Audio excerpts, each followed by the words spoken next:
talking about this, but anyway, basically it's basically just compare the two. I mean, there's some of the same graphs on the two, and I'm not sure why.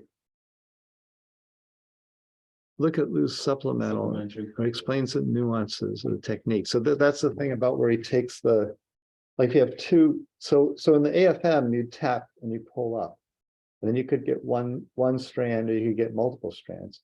There's no way to tell which you have. So in the AFM measurement, the way they tell is they pull it and they see one pop off, like the short one will pop off. And then they say, well, we have one now or something. So it's still like not clear whether you have one or many, right? So we're in this technique, you can absolutely tell if you have one because you can spin the thing. The magnetic field, you can make the ball spin. So when it spins, you see it goes asymmetric if it's got an asymmetric connection point. If it's got just one, it's got to be symmetric the way the forces work out. So it ends up a circle. So that's one nuance. You could say a lot if you want, you know. I don't know how far it depends how far you want to get into this thing. It's kind of an interesting technique, but it's a little bit limited in application. Like you're not going to use this at a company making plastic, right? But you would use it if you were doing like biomedical research or something, right? I guess. And then if you're interested in this chain extension thing, or say you're looking at coat a surface with polymers, see they're grafted to the surface, and you want to see the graft density, or maybe you'd use this. I don't know. It's kind of a limited. It's an interesting technique, and it could have broad appeal, but basically there's a limited samples you can look at with it, right? So this is interesting in a sense, and it's good to know it's there, but kind of in case you need it. But basically, you'll never use that unless you work for a group that's doing exactly that, you know. And then it's hard to see how much funding you could get doing that. Like, you know, it's one experiment. That's it. Boom, you're done. And you invested in this machine, probably cost like 50 grand or something, I guess, to buy that magnet machine. So I don't know. That seems to be the going rate. It probably cost them $1,000 to make it, but to charge 50 grand probably, unless you get it made in China. And then it's like $500. So yeah, it might have a few problems. Yeah. Basically, it could do the job. Better yet, just hire the Chinese to do it, you know. Yeah. Then you don't even have to, you know, just the $500 could go a lot farther there. You'll probably hire, you know, a couple people or something. But Africa's even cheaper. So anyway, any other question? Does that answer that, or I don't know? So stuff you can just talk about there, or you can just say like, how does it work? But when you say how, or anytime it's like the machine, you know, you should start from the perspective of, I'm walking into a lab, like what pieces do I need to build this thing? Not like I'm walking into the lab and the thing's already built, because there's no way you can tell what the problems are going to be with the machine until you go look at it from the perspective of building it. You know, why is it that they put in an interferometer instead of a grid to get the wavelength distribution or something? And what are the disadvantages of that thing over the other thing? You know, so you always should take the perspective like, I have to build this. And then even though you don't have to, but in the old days you did have to. Like when my advisor did his PhD, he built all the equipment he used. Right. So I mean, that was the 1950s, I guess. It's a long time ago, but not that long. It's 2 generations ago. And before that, I mean, they literally made it out of wood, you know? Like in the generation before that. So that's the tradition that goes on. If you're doing experimental work, you should know how to build the machine, you know, in the minimum. If you didn't build it yourself, you should know how to build it. But I think it's a little bit more easier now that it's already built. So you'd think so. You'd think that with all the computers that everyone would be like doing simulations and everyone would understand everything, you know, with the internet, and you can just click and get the definition of. And now, all right, so I found this program that'll write your like if you have like the answers for this class. So you can, what's the name of it? I downloaded it here. Let me see if I can find it. You can get an app that does this. It's like something or other. but it'll write essays for you, and you can ask it the questions in the quiz, and it'll spit out a pretty decent answer. Even if you say like, what is a raised gyration? How's it? I put in like, what did I put in? Something that wasn't very easy. How does a symphony related to a Fourier transform? I asked it that, and it came back with an essay, like a paragraph essay that was pretty clear and pretty right, I mean, it isn't clear exactly what it was kind of an odd question to ask. So what's the name of that? I found there was like a newspaper article about it, and I downloaded this thing. You can use it for a while without paying, Pretty interesting though. Like you can actually write little essay things for you, but I can't find it now. Anyway, I'll send you guys an email. You can download it and see how you think it works. Okay. All right, the thing it doesn't have, it doesn't give like opinions about stuff. So if you have questions about opinions about things, it can tell you the answer to stuff, but it can't tell you like how you should feel about it, And when it does give feelings, you can tell the person that wrote the program wrote it because it's got their opinion, Yeah. So if you ask it, is communism good or bad? It comes back with an answer that's like kind of like Washington, D.C. and not the right wing, not the left wing, but something in the middle. It says like communism in application was bad, but the idea is probably pretty good, which is like what you'd hear from middle of the road, totally middle of the road thing, So it doesn't, so if you ask it something that's got, you have to give your opinion about it, it's not able to do it in any kind of convincing way. Or if you ask it to argue a point, it can't really do it. But it can write a pretty good answer to like, what is a raised gyration? Like it gives like a decent answer. So it's pretty funny. So that stuff's available now. Like you can just write all your answers from that, I guess. You won't learn anything, but you might learn something from this program because it's kind of given the right answer. So I forget what it's called. It's like I something. I bought something. It's got bought in the answer. Like they write essays and things. Anyway, so yeah, that's that business. So if there's any other questions on this thing that you guys have, or anyway, hopefully it's okay. Email me if you have something. Then I got to get the PowerPoint running here. PowerPoint.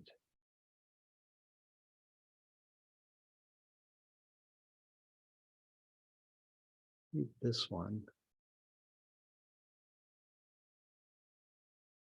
The Wednesday ones are good, and then I need to also get this 3 one. All right, so yeah, so there's 2 things I wanted to cover this week. One's small angle scattering, go through that, and then the other is this kind of blob idea as far as we can get on it. This is too far. This is slides 3. All right, 3, I want to start from the beginning. So I'm going to do that right now. I'm going to go through this thing first. It's like up somewhere. 30 something.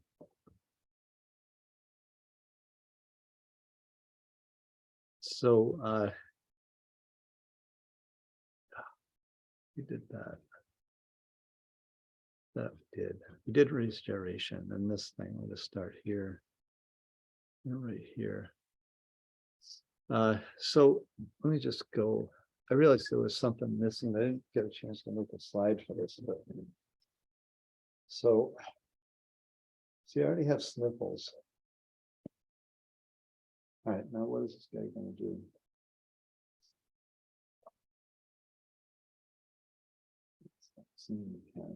Oh wait, there it goes. Yeah, that is happy. All right. So if you say like scattering, you're going to see like first is going to be light scattering, X-ray scattering, and neutron. And then you're going to see.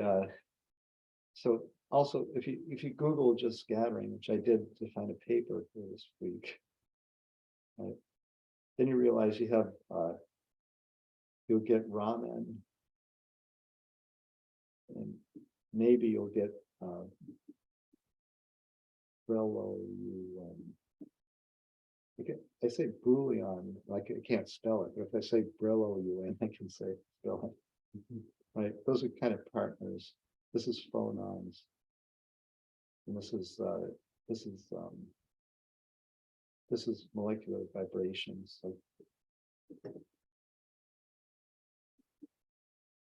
And then in that category, you also have like IR, Raman and IR. These are the same energy. So this is inelastic.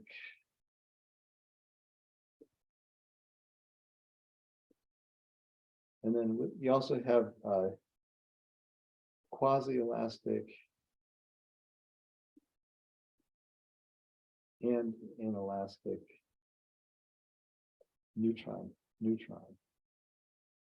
And then you have quasi-elastic X-ray. Then you have dynamic light scattering. These are kind of all in a group. These are also inelastic. Then you have elastic scattering.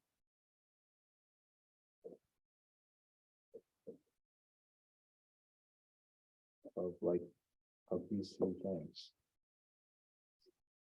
So actually, there's a lot of different, when you say the word scattering, there's a lot of different things there, right? They're completely kind of different subjects. These things are all trying to get energy absorption. So it's a spectra kind of. But basically, all these techniques of getting a relaxation time, measuring relaxation time that gives you a diffusion coefficient. And these are all, this set is really looking at identification, like a fingerprint for organics. And this guy's looking at phonons, like looking at energy, like acoustic energy absorption kind of thing.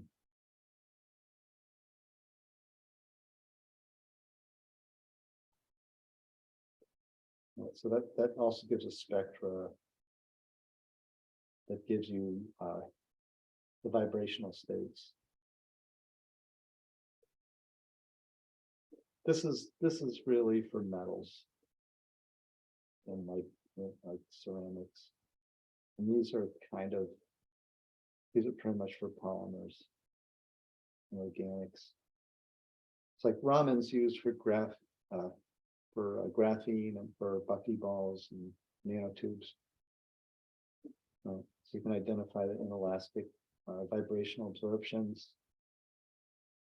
So these things, I'll talk more about these like DLS, quasi-elastic. So these are all coupled together. You look at a time dependent. You look at time with X-ray 2. You're looking at time dependent signals. So in all these, you're kind of coming in with a beam of something X-ray light, a neutron. You're hitting a sample, and then you're taking off at some angle usually. So you can call that angle theta or 2 theta. And then like how you want to talk about it. It's called 2 theta because if you do diffraction, you have your planes, and the planes have to be arranged at an angle theta. And then you take off here. So this, if you go straight ahead, that's 2 theta. So that's called the specular analogy. Specular means like Latin for mirror, I guess. In German, it's also specular. So basically, the planes have to be arranged by Bragg's law. They kind of have, or von Laue's law, I guess. Actually, they have to be arranged that way. It has to be arranged like a mirror to see the diffraction peak. So that's why this is 2 theta. When incident to the plane is theta. In small angle scattering, you don't worry about that and just say, what's this angle? And the tradition was to call that angle theta. It's kind of confusing. So Bragg's law for small angles, theta by 2, and for diffraction is theta. There's a 2 factor floating around in there. Anyway, so I'm going to talk about elastic scattering today. Okay, and then we'll talk about later. We'll talk about dynamic light scattering, these quasi-elastic techniques. I mean, we're probably not going to talk about like IR and Raman. Even though some of the things in Raman go into physics, but IR is really, these are all chemistry techniques really. Just to identify like fingerprint materials, say what polymer is it, stick it in, it's got those peaks, that's polystyrene. So these would go with like NMR, would be another technique where you're looking at magnetic resonance to also kind of fingerprint and say what the thing is. But you can do physics with these things, but not generally. People are just using it, like chemists are just using it to identify what they made. They cook the stuff, what is it? Right. So anyway, so you can get all these different kinds of scattering, so just mention that. So, and I'm talking about elastic scattering. So in all these, you lose energy. So the beam comes in, the material in here absorbs some of the energy, and that absorption is a signature of what it is. Right. Or you can say it comes in, so the photon coming in is like a ball, and then it bounces off, and the ball before has the same energy as what comes out. Right. So so there's no loss in energy, there's change in direction. So it's a momentum change, like P changes. So you're talking about that kind of event. And that's the same as XRD, which is also called wax, wide angle X-ray scattering. Synchrotron people call it XRD wax, because it's angular, it's a wider angle than the SAX. It's the same measurement. Shoot a beam in, something comes off at some angle. But if you go to higher angles, you can see diffraction. At lower angles, you see like the size of a polymer coil and things. And the angle here for X-rays and neutrons, if you're talking about small angle, you can go down to 1/10,000th of a degree. So really small angle, or you can go down to something like 1/10th of a degree or 1/6 of a degree. And so that's kind of the range for small angle sands or SACs. And above 1/10th of a degree, or above like 5 degrees, you're into diffraction, maybe 2 degrees, you're into diffraction regime. So usually, so the beam coming in is bright, right, or brighter than the thing coming out. And typically the ratio between that beam coming in and that beam coming out is like maybe 100, or maybe even 1,000, right? So this is a very weak thing. So, and to prevent that incoming beam from destroying whatever you could measure here, first of all, you need angular resolution, right? So you're going to have to do this, you're going to have to define the angle well. So usually, I mean, you can use slits to do that, right? So you put some slits that absorb the radiation coming in, and it finally passes through, and you know like where it's going. It's not just going to hit the sample with this broad beam. And then from that, because you know where it's going, you know where it diverted to, so you can measure this angle. That's one thing. The second thing you need to do, so if you write Bragg's law, it's like lambda by 2 sine theta by 2 if you're in small angle, which is what we're talking about. So you need to define the wavelength, you need to define the angle to get some size out, right? So to define the angle, you need collimation. You need collimation, and for this thing to work, also you need coherence. So you need to have the waves, all the waves having the peak at the same time, right? Which is, it's not true. If you have a light bulb, it's incoherent. So you talk about if they're incoherent, they'll destroy each other, right? So there's a length over which the thing will annihilate itself and disappear, right? So that length's called the coherence length, right? So basically, for a light bulb, the coherence length is on the order of like microns. For a laser, it's meters, right? For a synchrotron, it's something like centimeters. Synchrotron's a way to make X-rays. So you have synchrotron. So whenever a charged particle, like an electron, you can put magnets to make it run around in a giant circle. Whenever it turns a corner, there's a momentum change, and that gives off energy. The same in an X-ray tube. Like you have an electron gun, and then it shoots down to a chunk of metal like copper, and then the electron just stops there. So it's called breaking radiation. It just gives off radiation in all directions. And the energy, if you get the energy of the electron coming in right, you can reach the energy like 10 kilo electron volts is like about 1.54 angstrom. for X-rays. So that's like a copper K alpha radiation that comes off. So basically, you can get the electron at 10 kilo electron volts, and when it plows into the copper, it's going to give off this 1.54 angstrom radiation, more or less, right? So somehow you have to get a single wavelength, because if you don't get a polydispersed wavelength, then the D is smeared out, right? So you have to also monochromate the beam. So you have a monochromated beam, you have an angle that's defined by collimation, and then you can start measuring the intensity over there, which is the kind of the amplitude squared of the. So you can calculate the amplitude from the waves that are coming in, amplitude of the waves. You have to square that. So the amplitude is going to have an imaginary component, a real component. When you square it, you get real. So the thing you measure has to be real, right? So anyway, so you can get the intensity and you can get the angle. So you get those two things from this setup, right? And then you have to figure out like what does the intensity mean. So the intensity basically. So it's going to be due to binary. So here, let me show you something. So the beam coming in, if you squared it, you would just have peaks. Like it would have like red and blue because it would go in and out. Oh, sorry. Yeah. But if you square it, you're going to get kind of this just peak coming in, right? So then the beam's going in that direction, like normal to the lines. Then and it's monochromatic. It's got single wavelength, and it's kind of collimated. If you're looking within the collimation, that's kind of it. And then you got to pick up the beam at some other angle, like where it comes off, right? So there's an elastic collision. The billiard ball comes in and bounces off something and goes off that way, right? So where can it? So at each point, oops, I don't want to do that. So at each point where this wave is generated, it has to be in phase with the wave that came in. They have to be at the same phase. The peaks have to be at the same place. Otherwise, it won't create the same wave. It'll have a different energy. So basically, the places where it can do that are where these things cross, which gives this moire fringe pattern. You can see that the fringe pattern's at half the angle of the takeoff. So that fringe pattern kind of follows the specular analogy thing.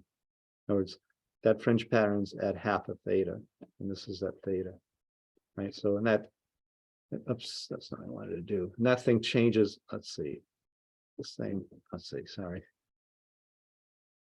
In order to do this, I have to go here and expand that guy a little bit. So, anyway, so I can get that guy, should have a handle on it, right? Why doesn't he have a handle? I'm missing it. Nope. So can't remove that guy. Should be able to turn this guy here. Why can't I? They usually would have a handle on it, right? Let's see. Is there another one of these somewhere? Okay.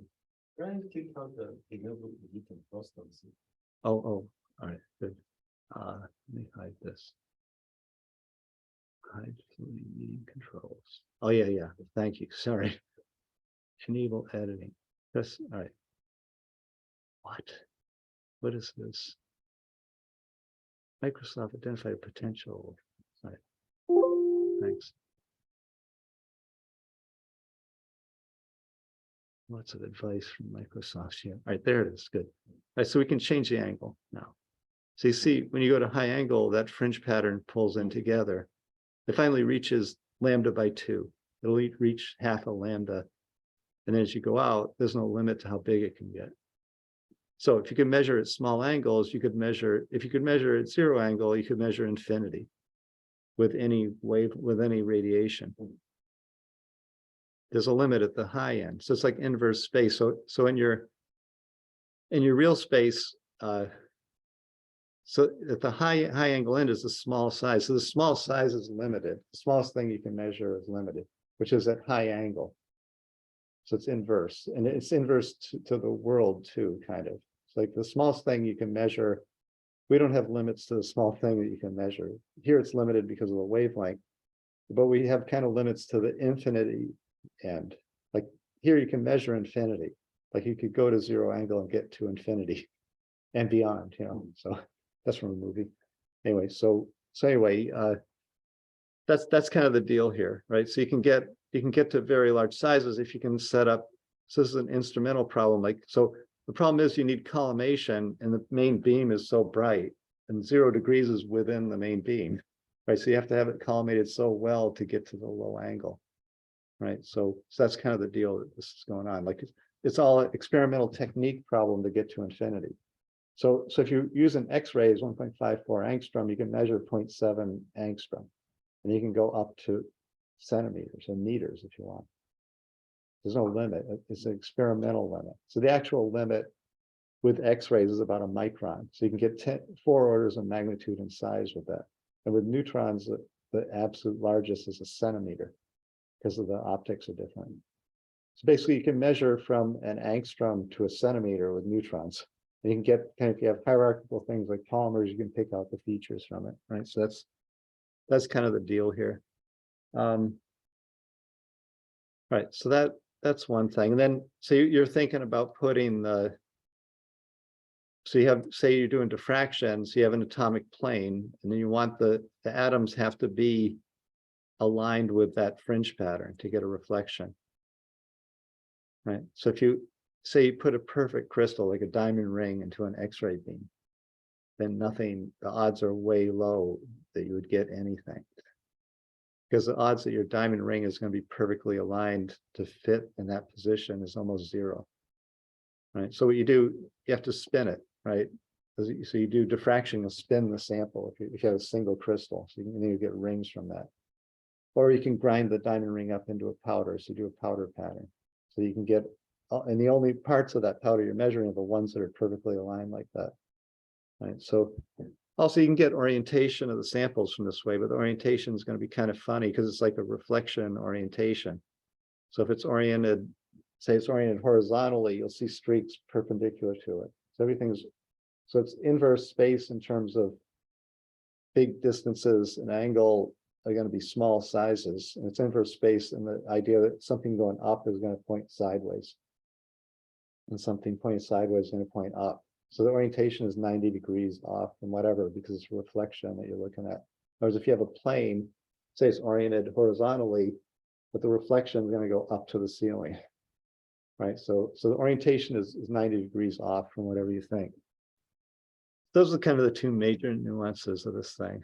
So, and then we're talking about, so basically it's binary. You're talking about one point and another point separated by this distance r, that's this fringe pattern separation distance. So you have this distance that you're measuring, and then the angle comes out at theta, and you convert theta to q. So 4 pi over lambda sine theta, or theta over 2 if it's scattering. Right. So basically that's basically 1 over 2 pi over d, 2 pi over the Bragg spacing. So you're measuring the x-axis is going to be this 2 pi over d number, like what's the spacing of the fringe pattern, and then the y is going to be how the binary interactions happen. So the binary interactions. So one thing you can say is that if you put twice as much, so if I have concentration as 1, like milligram per ml, and then I make it concentration equals 2 milligrams per ml, then intensity is proportional to the concentration or increase. So a lot of times you want to get rid of that factor, so you plot intensity over concentration. It should be like constant. There's also an angle dependent part.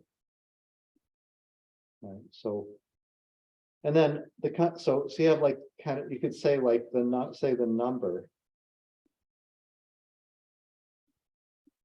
of things. Right? So you have like little balls. So if you increase the number, the intensity is going to go up.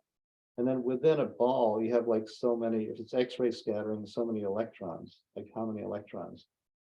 In order to get a signal, you need to have like 2 of these separated a distance r. Okay, that'll give you an intensity, and the r has to be oriented in this position, this weird position, like one fixed, there's only one position where it's going to work. Right? So, or if it's a pin point beam coming in, it can be any of that angle rotated around, so it'll give a ring coming out. Like you have that particular angle it has to be at relative to the incoming beam, but that can spin around circle. So you can get a ring coming out of that thing, that's called a powder pattern. So if you shoot through a sample, that's going to come out here. Then you have the 2D here. There's a main beam in the middle. So the main beam's hundreds of times brighter than that. So you have to put a piece of lead here to block it, so you don't get that. And even then, you're going to get scattering off the lead. That's going to limit your low angle, right, for a pinhole setup.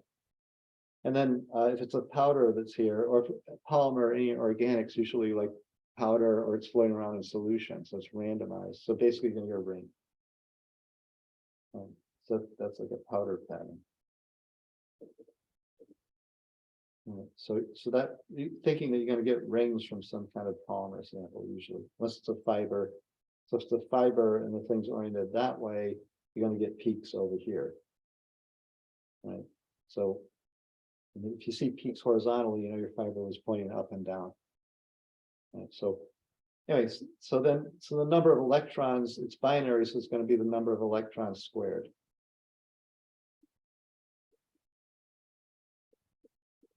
Per thing.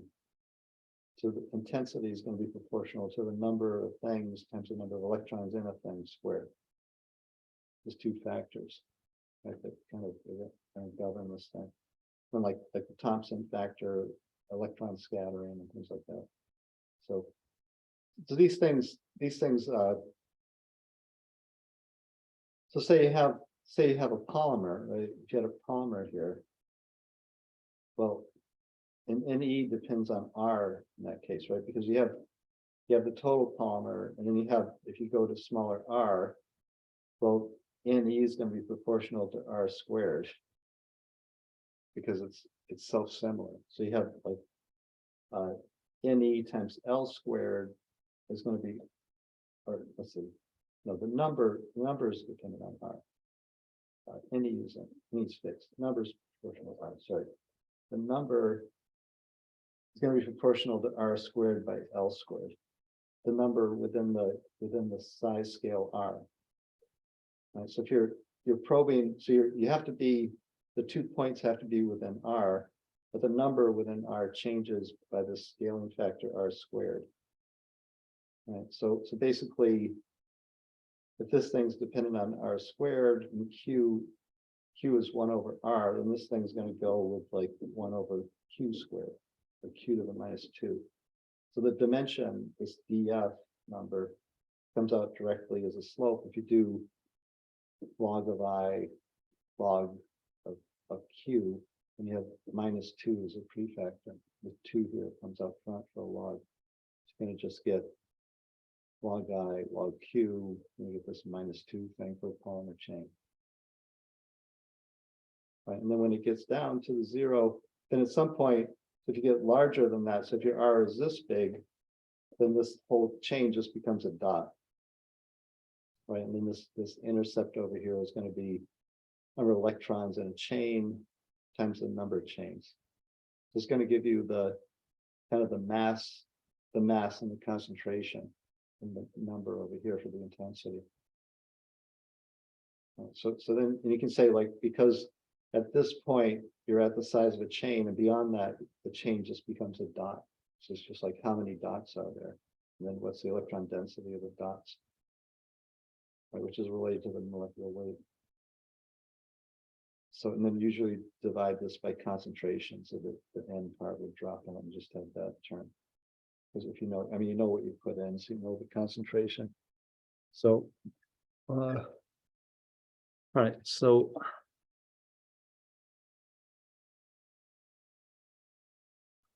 So the whole thing can be broken down into just this vector R.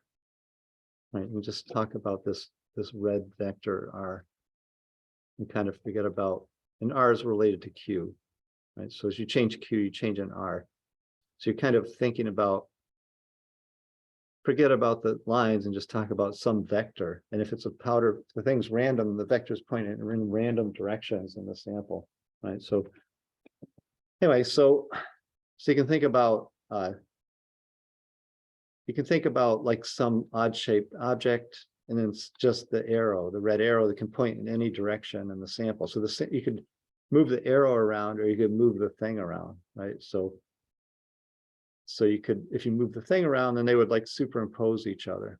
Say anything, right? So anything in the world, like if you move it around, it's going to make like a Gaussian distribution. Like if you take anything, and then you kind of stick a point that's in it, and then move it around so that the arrow is within it. So the 2 points are constructively interfering. Like the 2 points are both generating a wave that can interfere to get constructive interference at that angle. Then you can spin the sample around any way, and anything you spin around in that way and move the center, move the R within the structure anyway, then you're going to always end up with a Gaussian kind of shape to the thing. That's basically how things work, right? Like if you could move that, if you can move that object to any position where the two ends of the arrow are within the object, and then so you can shift the object, you can move it around, you can spin it, then eventually you'll get this from anything, right? So that means that this is called the binary correlation function. Like, so it would have a value of 1 if the two ends are in the thing, and a value of 0 if one end's out, if the thing's outside. So it only has a value of 1 when it's in. You're going to take the average of that for any possible orientation of it. So it's a double sum of the two positions. It's the same double sum to get raised to gyration. In fact, this is going to give you the raised gyration as an argument to the thing, because you basically, one point is going to decide the center of mass. Like if you average just 1 point through the whole thing, then you end up with a center of mass. And the other point is going to be the distribution of mass about the center of mass. So that's the radius of gyration. That's the definition that we did. That's basically the definition we did for RG. We first calculated the center of mass. We plugged it in here and then did a sum over all the positions in it. So you can see this is going to directly lead to the raised of gyration is what the kind of size scale that you're going to get. So if this is a Gaussian, then it's going to be the R squared, exponential R squared. And then if you figure out how the raised gyration fits into this, the 2 sigma ends up being 2 sigma squared ends up being 2 RG squared over 3. So you can kind of work that out if you want, but basically, hopefully you can see it would be Gaussian. No matter how you do this, you can get something like that. If you Fourier transform a Gaussian, you get a Gaussian. So if you Fourier transform that, you get another Gaussian in Q, and it's got this size scale that decides, so 1 over the side scale decides the breadth of the Gaussian bell-shaped curve. So if you have big things, it's a small bell-shaped curve, and if you have small things, it's a broad bell-shaped curve, which goes back to the same thing that big things are small and small things are big. The inverse space. In other words, huge thing would just have a spike in the middle. A nanoscale thing is just a huge broad bell-shaped curve. So from the breadth of that curve, you can figure out what the race of gyration is.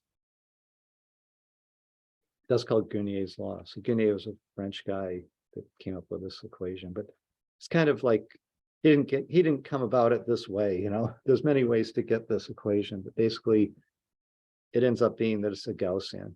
It's a Gaussian curve. So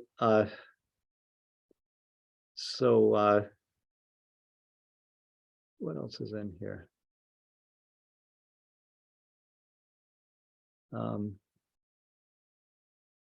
All right, so if you take this correlation function for the points, you can expand that into like a Taylor series expansion, and the first term of that expansion is the surface area, surface to volume ratio for the particle. So, but if you expand, or this is just a Taylor series expansion of the correlation function. If you expand the Gaussian, so this is going to be expansion of an exponential is 1 plus the argument squared divided by 2 factorial plus the argument cubed over 3 factorial, etc. Right? So anyway, if you expand that Gaussian exponential, you find out there is no linear term to it. So this expansion, the first term's the surface area goes with the size. So, and then there's no linear term in this, meaning that this thing has no surface area, which kind of makes sense if you think of a Gaussian cloud. Like what is the surface area of a Gaussian cloud, right? In other words, if you have a thing and the intensity and the probability is just dropping down, but it never reaches 0. would have to reach zero to have a surface. Exponential never reaches zero, right? So for that reason, this thing, the Gounod's law, describes an object that doesn't have a surface, right? So there's no surface area. It also doesn't have any structure because the structure has been kind of smeared out. So you don't know, it doesn't say anything about what the thing is. It just says, well, how big is it on average? Like what's the moment of inertia of the thing, right? So there's some limitations to Gounod's law.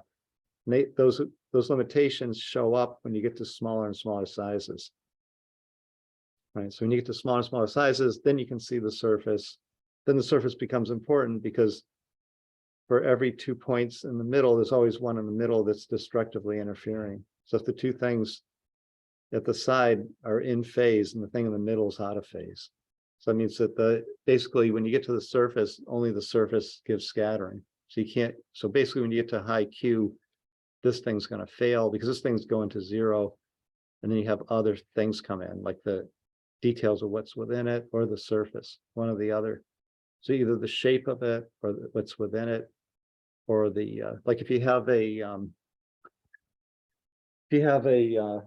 so this Gounod's law, by that approach, like if you had a rod, right, and then you say, well, I'd spin the rod in all directions and I'd find out when this vector R was lying within it, right? So that would be a cloud, right? But if I get to sizes smaller than the length, right? Then I find out that so smaller than the length, you find out that it's self-similar. Like if small sizes, it's still a rod. So if I have a thing like that, if I go big sizes, it's a rod, and then it's a rod still all the way down, right? So it's self-similar. You have the mass goes with the rod to the power 1, no matter what size you look at. Right? So basically, if that's going to go like that, then you're going to have this Q to the -1 feature to the thing. So you'd have, if you drew it out, so you'd have log I, log Q, you'd see the rate of gyration for the rod, which would have to do with this whole size, right? So that would be this Gounod's law. So the bell-shaped curve, when you put it into log, looks like a knee, right? And then you have n squared here, and that's kind of the, it's a length squared by 12, and the radius squared by 6 or by 2 maybe, equals RG squared per rod, something like that. So basically the rate of gyration for a rod is going to be a combination of the length and the radius.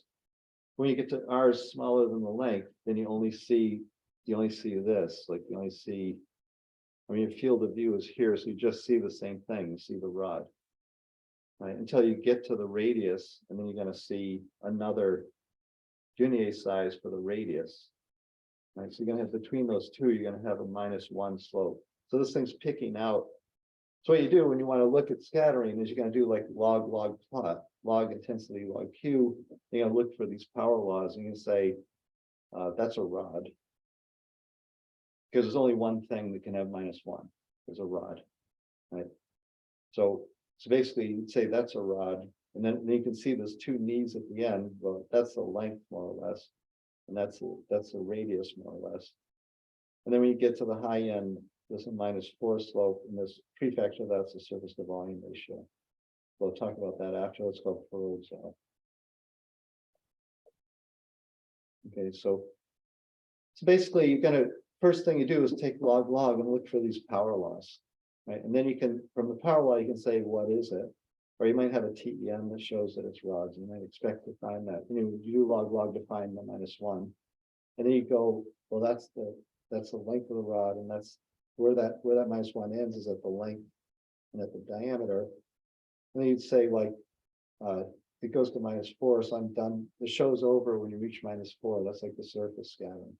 So at that point, your things are all within the structure, and there's always a halfway point that kills it. And the only place where there's contrast is at this kind of furrowed interface, right, which is going to have a surface area.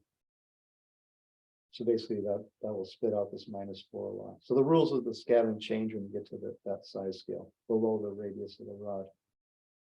So that's the kind of thing you're looking at in scattering. It's basically like this kind of static scattering is looking for these power laws and then picking out the pieces of it that way. Let's see. So that's rate of gyration. Oh yeah, there's there's the cylinder one. So it's a length squared by 12, and then A is a, oh, sorry. So it's, yeah, I guess I wrote it down right. The length squared by 12, and then the radius.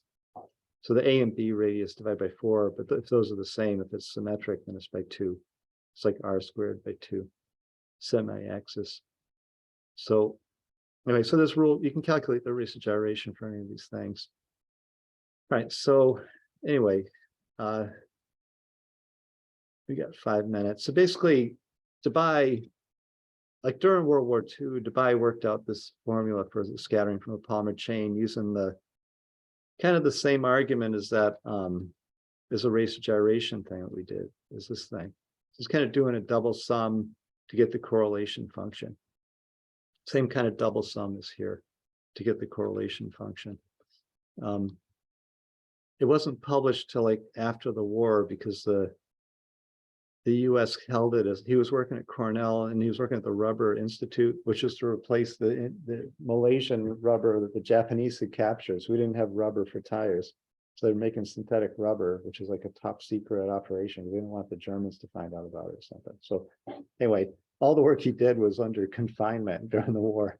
It was all released in a bulk bunch of papers, or like a book, like at the end of the war when they declassified it, you know. It's kind of weird. There's like 4 or 5 years where things were stuck like that. Anyway, so it's got like the same thing where you're doing find the center of mass and then subtract the other thing and sum, and then you give the correlation function a power. Del means it's 1 if the argument's 0, and it's 0 if the argument is anything else. So basically sum up all the ones, which is where the beads are, divide by the number of beads, and you get the correlation function for the structure, and then you can convert that into the positions of the oh, I had that here. So convert that into the positions of the atoms. You'll end up with this equation. And then if you do the Fourier transform of this thing, you end up with this function. So basically that's the Debye scattering function for a coil. Right. It's kind of a little bit complicated, but not that bad. Capital Q is Q squared, like by RG squared. So it's a unitless number. Right. So this thing looks complicated, but it kind of looks familiar. It's the exponential of Q squared RG squared, which is a Gaussian in it. And it's got these other terms. Also, you can notice that exponential expands to 1 minus Q, which is the same as this argument, right? So this is actually the first 2 terms of the expansion of that one. Then the next term is Q squared, and this guy has Q squared by 2. So that thing cancels out with the next term. So it'd be 1. Then the next term would be like Q to the 3 by 3 factorial, right? So that at low Q, you do that expansion, and then you end up with just basically you'll end up with Guinier's law at low Q. So at low Q, this expands like that, and then you end up with that. So it's 1 minus Q by 3, and then Q is Q squared RG squared by 3. And if you want to, because Q is small, you can convert that back to exponential, and you get Guinier's law. So at low Q, it's Guinier's law. This is true of any scattering function. You should be able to do this with any scattering function because Guinier's law is universal. Right, so every scattering function has to give you Guinier's law at low Q. Right, so and this one does, which is good. And then at high Q, you're expecting to see this fractal power law scaling, like the power 2 thing. So you take this thing at high Q, exponential minus Q goes to 0. Q is much bigger than 1. You can forget about that. Then you have 2 over Q, and Q is Q squared times RG squared, which gives you the minus 2 thing at high Q. Right, so the thing works qualitatively. We can say it works for the 2 limits that you know about. You know it's going to go to minus 2 at high Q. You know it's going to be Guinier's law at low Q. Right, so those are the tests that you have to put every like scattering function to. Is like if you know what the thing is and you know what it's made up of, and then you also know it's got to be Guinier's law at low Q for everything. Does your thing work or not? Right.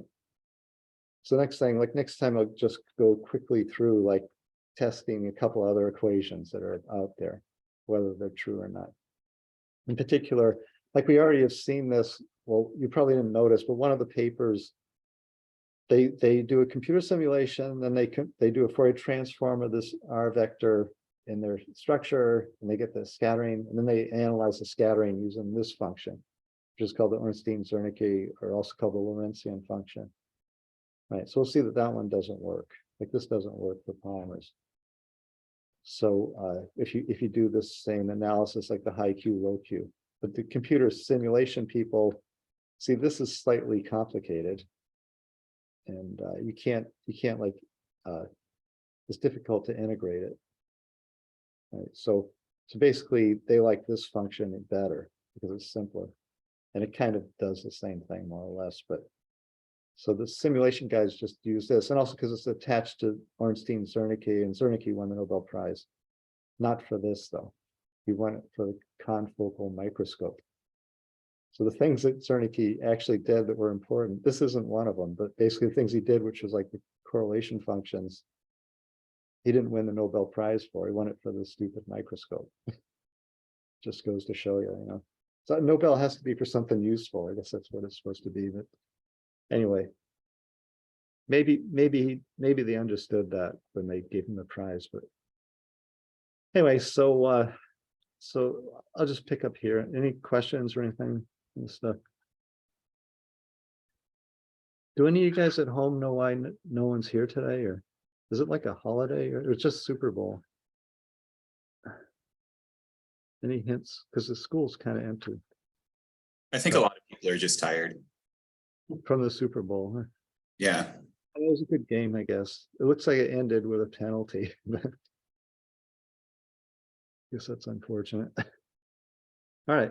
Yeah, because even the traffic, there was no traffic even today or anything. But anyway, all right. So I'll see you guys on Wednesday then. If you have any questions on the homework, email me. Right. Alrighty. All right, thanks. Get out of this thing.